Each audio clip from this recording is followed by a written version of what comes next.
If you could have just one thing, what would it be? What is it that you really, really want in life, brothers and sisters? We've looked this week at a man who turned with all his heart to Yahweh. But what does that really look like? Why is it so important? How do you even achieve that? It sets him in stark contrast to other kings like Solomon, of whom the record says quite clearly in 1 Kings 11, verse 4, that his heart was not perfect with Yahweh his God, as was the heart of David his father. Well, it's not hard to figure out why the record might say that Solomon's heart was not perfect with Yahweh, but how can the Bible say that David's heart was perfect? This is a man who sinned in grievous and public ways. So how are we to understand what it means to have a perfect heart with Yahweh like David, or to turn with all our heart like Josiah? Well, we hope to finish our studies this week just looking for a few minutes at this theme and pull on this thread of the heart's desire. And to do so, we're going to start by going back to this role model of Josiah, a man after God's own heart, and look at just a couple of words that David penned on the matter. It will come as no surprise, brothers and sisters, if I asked you, which character in Scripture is recorded the most in connection to the heart, and whose writings in Scripture most frequently refer to the heart? It will come as no surprise that it's David, and it's not even close. It's David by a long shot. In the reading that we had done in Psalm 20 and 21, there are several links between the two Psalms, and we're not going to spend much time in them this morning. We're just going to use them as a launch pad.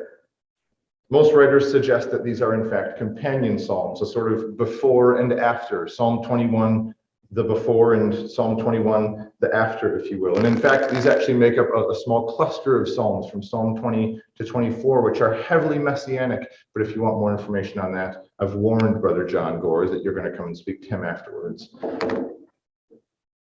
But rather than spend time developing the evidence for that, we're just going to take one of the textual links between the two Psalms and use it to wrap up our consideration of the life of Josiah this week.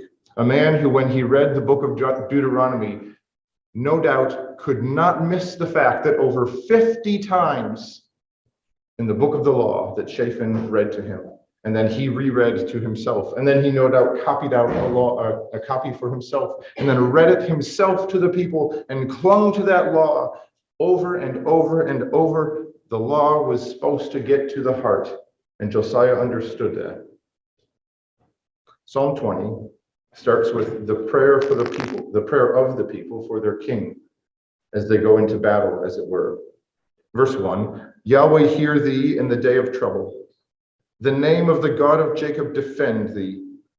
Send thee help from the sanctuary and strengthen thee out of Zion. Remember all thy offerings and accept thy burnt sacrifice. And then it says in verse 4, grant thee according to thine own heart and fulfill all thy counsel.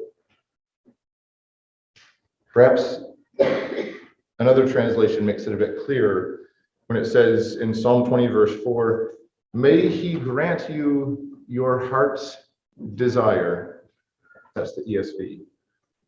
And many others are similar to it. Well, that gives us perhaps some clues as to when in David's life the psalm might have been written, because we have recorded in other places what the desire of David's heart was. For example, if I say that there was one thing that David desired, perhaps your mind races off to Psalm 27, verse 4. where he says, there is only one thing that I desire. That one thing I'll seek after. That with singleness, I will pursue to dwell in the house of Yahweh all the days of my life. Or the phrase from 2 Samuel 23, verse 5, that this is all my salvation and all my desire. But what is that in the context of, brothers and sisters? Because we see in Psalm 27 that David defines for us what his one desire is. It's to dwell in Yahweh's house. But if we come back to 2 Samuel 23, perhaps you remember what the context of that is when David says, this is all my salvation, all my desire. But you could probably guess now what it's in the context of. Psalm 23, verse 4. He shall be as the light of the morning. Second Samuel, I think I said Psalm. 2 Samuel 23, verse 4. He shall be as the light of the morning, when the sun riseth, even a morning without clouds, as the tender grass springing out of the earth by clear shining after rain. Although my house was not so with God, yet he hath made me an everlasting covenant, ordered in all things and sure. For this is all my salvation and all my desire, although he make it not to grow, or as Rotherham's and several other translations say, will he not make it to shoot forth? So David says this, contrasting what his own house had been with the everlasting covenant, 2 Samuel 7, that God had made with him concerning the house that Yahweh would establish forever by the hand of David. The desire of David's heart was that he would build a house for Yahweh and dwell there forever. That's what he says to the people in 1 Chronicles 28, verse 2. When he stands before them, an old man at the end of his life, he says, I had in my heart to build a house of rest for the ark of the covenant of Yahweh. And yet we know that he was barred from doing that. But it didn't stop him from making every preparation he could for Solomon to be successful in that. And he knew as well that really it looked forward to one greater than Solomon who would build a much more enduring house for God. But brothers and sisters, you know and I know from experience that when our heart desires something and someone says you can't have it, we'll do everything else that we can except for that thing. And that was the spirit of David. So with that little element of Psalm 20 in mind, his heart's desire, we come back to Psalm 21. And we look for the same idea. And we don't have to look far, do we, brothers and sisters? Because whereas Psalm 20 had the people praying, as it were, may God grant you the desire of your heart, in Psalm 21, we find the declaration made concerning the king in verse 2, that thou hast given him his heart's desire and has not withholden the request of his lips. Now, as tempting as it is, we won't get sidetracked this morning to try to fit the pieces in together in determining the timing of the psalm and how it could possibly be that God had given him his heart's desire if David had in fact been prevented from building the temple. There's a logical way to put the pieces together, but we'll leave that aside for now. And just consider the fact that David has told us himself, this is all my salvation, all my desire to build up the house for God. Now, leaving David, we could trace this theme all through the Old Testament, all through the scriptures. You remember King Asa that we looked at briefly yesterday with Brother Kitson in 2 Chronicles 15. Many years later, he made a covenant with God, and all the people entered into the covenant with him to seek Yahweh. And it says in 2 Chronicles 15 that all Judah rejoiced at the oath, for they had sworn with all their heart and sought him with their whole desire, same words. And perhaps it starts to beg the question, brothers and sisters, if we take that at face value, does that mean that David's heart, or in the heart of Asa and the people, that they really only ever wanted one thing in life? Nothing else. There was only one desire in their heart. Well, that would be overly simplified, wouldn't it? Perhaps it would seem like it's, our flesh wants to say, well, that's overly idealistic. To think that one might only ever have one desire, because after all, it's not wrong to have a natural desire for food and to desire friendship. Surely these people desired those things, and it wasn't wrong. And it wasn't. We'll see that as we go along. But it would be difficult, wouldn't it, in one statement to capture what our heart's single desire should be, if we could even do such a thing. And if we could only have one, if we could capture in one statement what our heart's one desire was. I suspect, brothers and sisters, it might not be to build a house for God, if I'm honest. But it's worth pondering for a few minutes what that one statement would be when we're really honest with ourselves. Because then it's worth asking, well, how does what I'm doing in my life fit into that? Does what I'm doing in my life fit into that? Am I really seeking what I'm claiming to be my heart's desire? For example, I might say that my heart's desire is for God's glory to fill the earth as the waters cover the sea. So what am I doing to show that that's my desire, not just God's desire? And what am I doing to work towards that being achieved through me? From another angle, we could ask ourselves, perhaps, do the other things in life that I have to pursue and that I desire fit into the framework of the overarching single desire of my life? Do they fit into the orbit, as someone referred to it this week in discussion?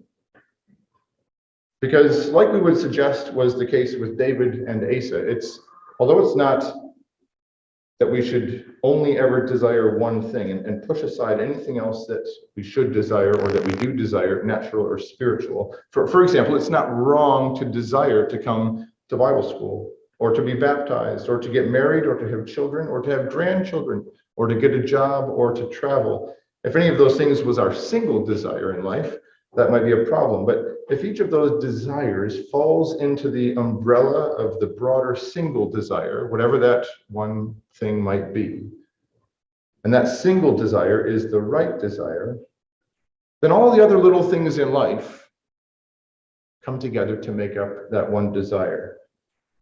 Put simply, each individual decision that we make, each individual desire in our life, are what makes up our heart's one and true desire really is. That's what Scripture teaches, and we'll see that as we continue.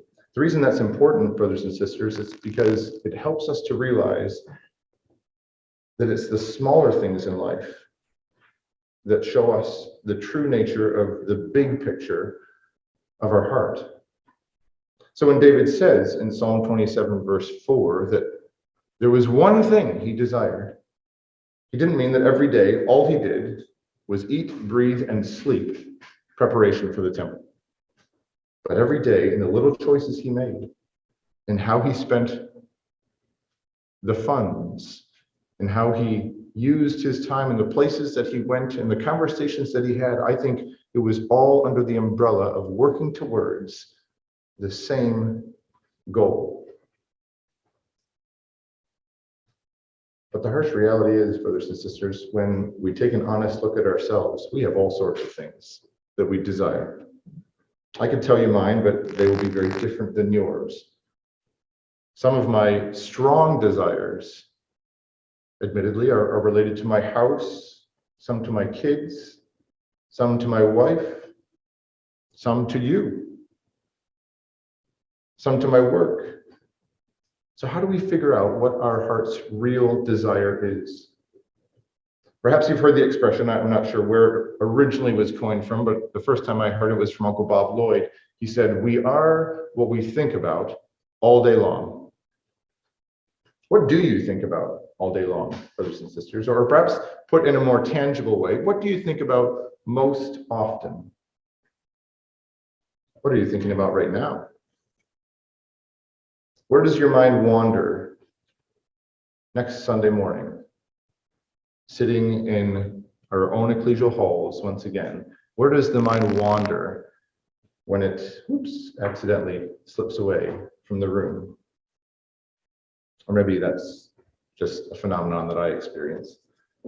Strip away all the formalities, all the outward appearances, any show that we might put on when others are around, all the right things that are so much easier to say and do when we're here together. And that's the power of synergy in ecclesial life. What really is in our heart? Maybe it's the next milestone in life. Maybe it's a better wage, a higher position, a new job, something or device. Maybe it's a spouse or children or grandchildren.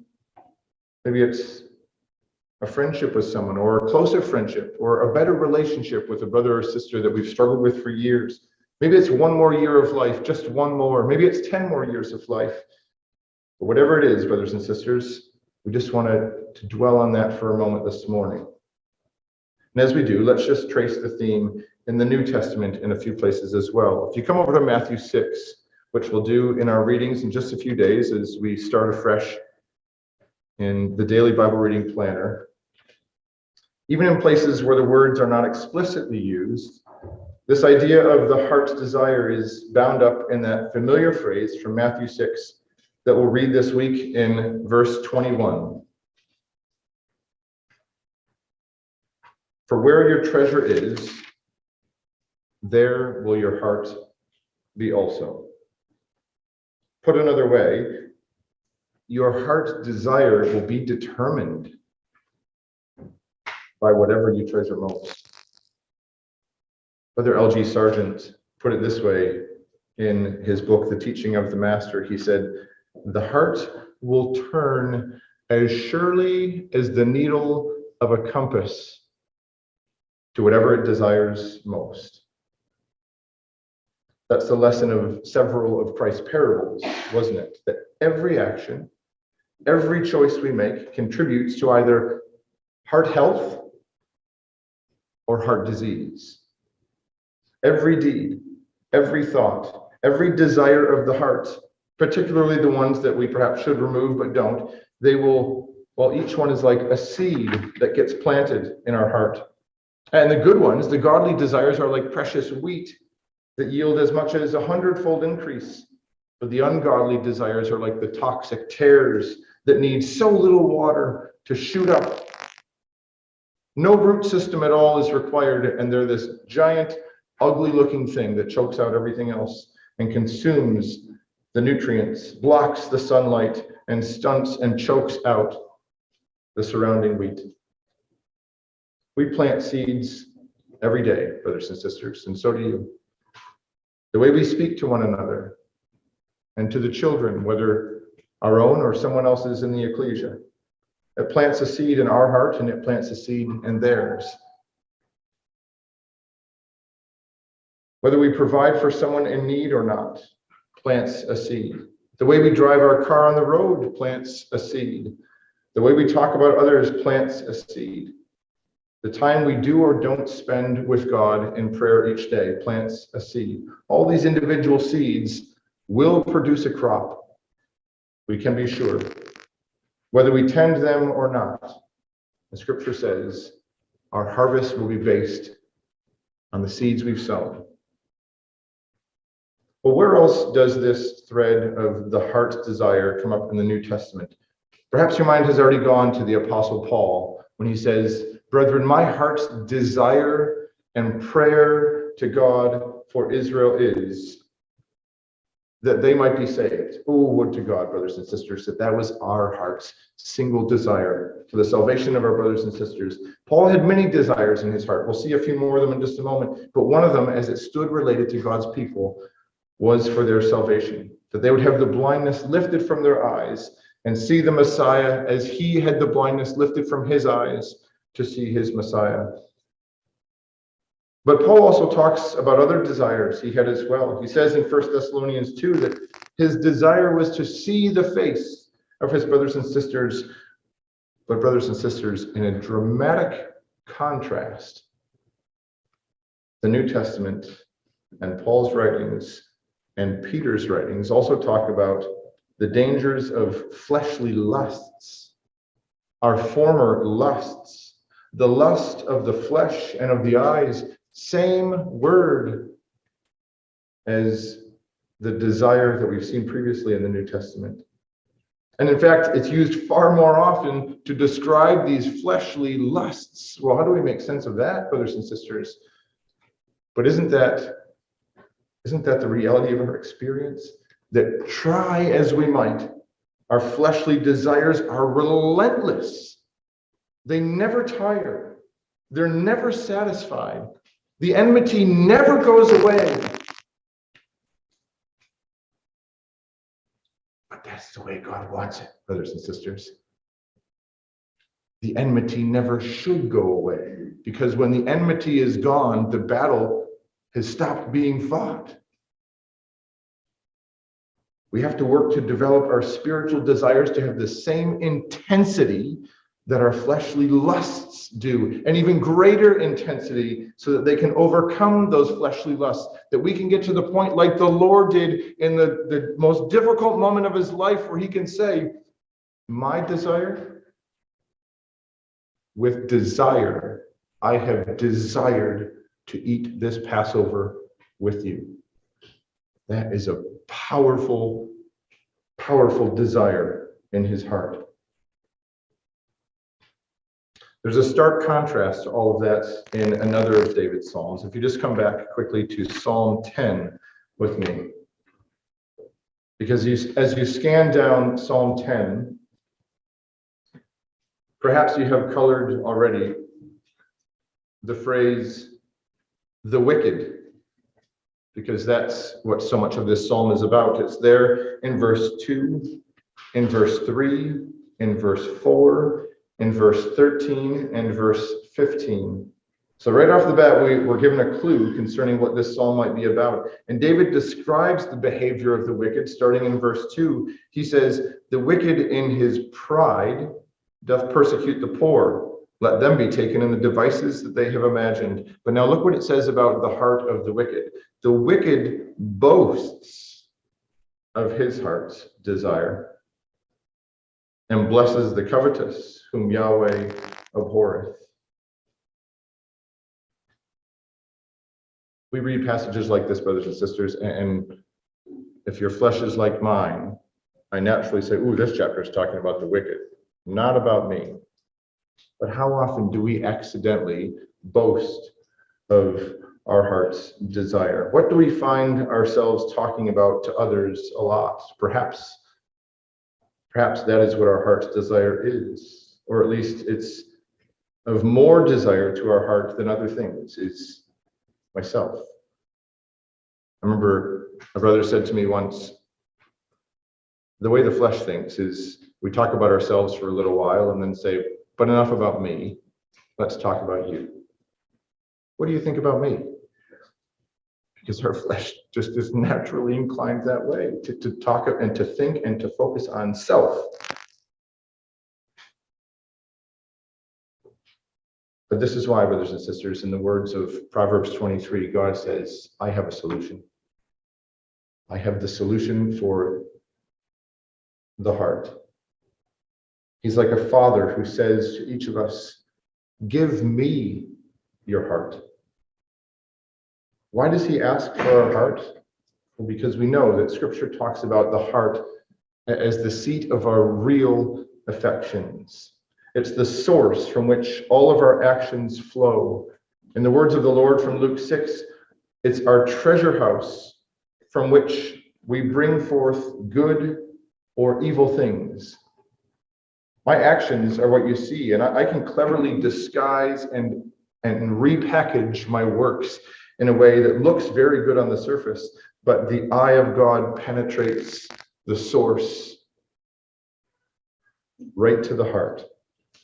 And if the heart is his, if the heart is with him, if the heart is true, then so will the actions be that spring from it.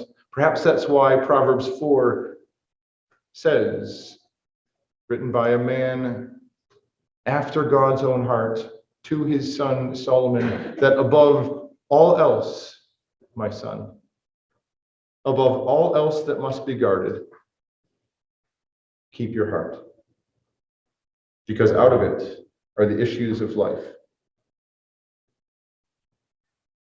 I don't know if you ever have moments, brothers and sisters, where it feels like there are so many different things in discipleship that I have to keep track of, and the battle is just there. It feels like you're fighting wars on every front, at every turn.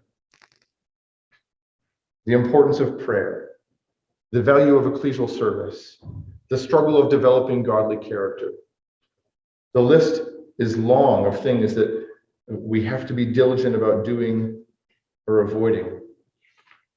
But perhaps near the top of that list, brothers and sisters, needs to be guarding the heart, protecting what we allow in, protecting what's allowed to lodge within it, because so much of the rest of our lives flows forth like a spring based on what we've allowed into the heart. When you desire something, brothers and sisters, when you really desire something, and then you get whatever it is you desired, does it bring you real joy? Real lasting joy? Sometimes perhaps, depending what it is. But too often, I think we think, even subconsciously perhaps, that something will bring us joy, and then that joy that I got when I finally, after so many years, got a new phone,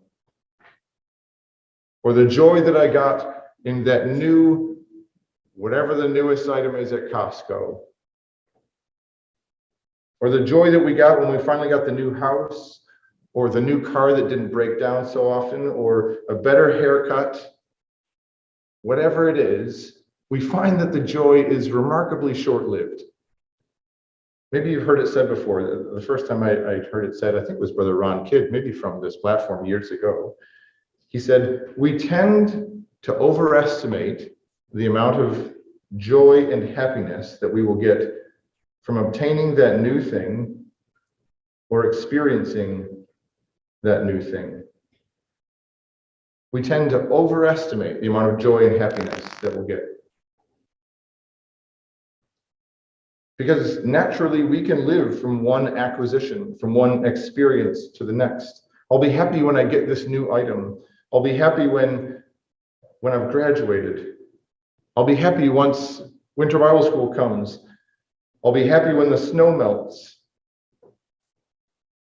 Now, desiring those things is not wrong, of course, but if they become characteristic of our heart's true and overarching desire, if we're living from thing to thing, or from event to event, or from adventure to adventure, then we're looking for joy in the wrong place, aren't we? And we're at risk of being like the thorny ground where Christ says it's the cares of this life, the deceitfulness of riches, and lusts, desires of other things have entered into our heart and will choke out the word. And the scary thing is, Paul says that God will give us over to the uncleanness through the desires, Romans 1 verse 24, of our hearts. He will give us whatever we really, really want. We've seen that in stark contrast this week, haven't we, brothers and sisters, between Jeroboam and Josiah, two very different hearts with two very different results. Jeroboam, a man who devised his own religion in his heart. Josiah, a man who had a tender heart. Perhaps there's a good litmus test that we can take, brothers and sisters. What do we do when we have received or obtained or achieved our heart's desire? Maybe it gives us an insight into the worth of that desire, whatever it was. Did you notice in Psalm 21 what David's response was? What did David do when he received the desire of his heart? Psalm 21 verse 2, where we picked up that phrase, thou hast given him his heart's desire.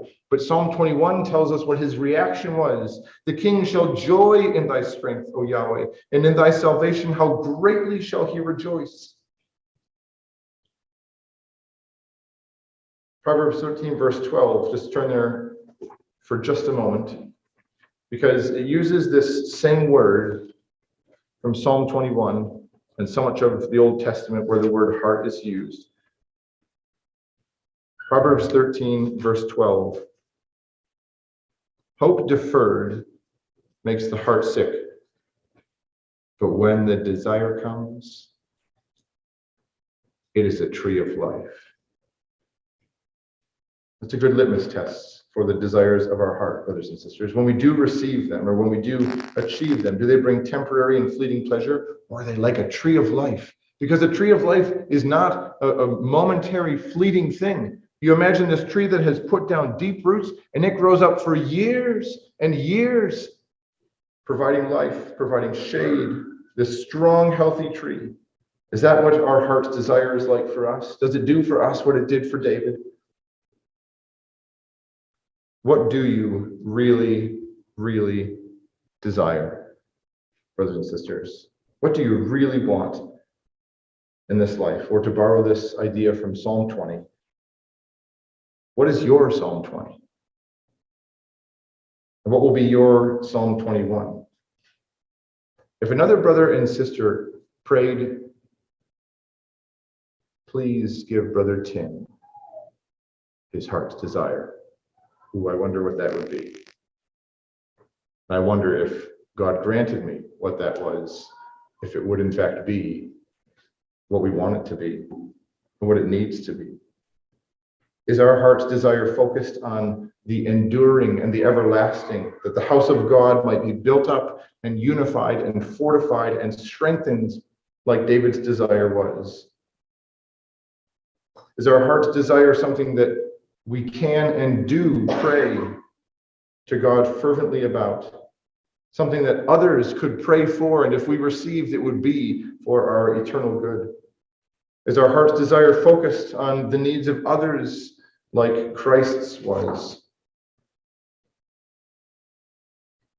Now, lest this leave us, brothers and sisters, in a forlorn place, because when we're honest with ourselves, often our heart's desire is not where we want it to be. And if you're in a place where your heart's desire is truly where it ought to be, then maybe, as the Lord said, you are not far from the kingdom of God. But if, brothers and sisters, upon reflection, we feel like my heart's desire is not always what it should be,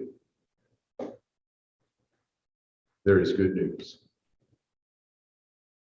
Because remember, brothers and sisters, that God is in the business of cleansing hearts. He's in the business of transforming hearts. He can perform the kind of heart transplant that we need. If we lay our tender heart before him and allow it to be pierced asunder, even to the dividing of soul and spirit and joints and marrow, discerning even the thoughts and the intents of the heart, God promises, brothers and sisters, that he will give us a new heart. And there's no waiting list. There's no rescheduled procedures because of worldwide pandemics. He has cured heart disease in many a heart as sick as yours and mine, and worse. He's given us, brothers and sisters, the means, by the power of the still small voice of his word, as it breathes through the heats of our desires, its coolness and its balm. He's shown us that he is more than capable, by the careful hand at work in our lives, to help us to turn to him with all our heart, as Josiah did. And so let us, brothers and sisters, let us make that turn and stay committed to that turn, that we, with David and with Josiah and many others, might be able to echo the words, "My heart is fixed, O God. My heart is fixed on thee."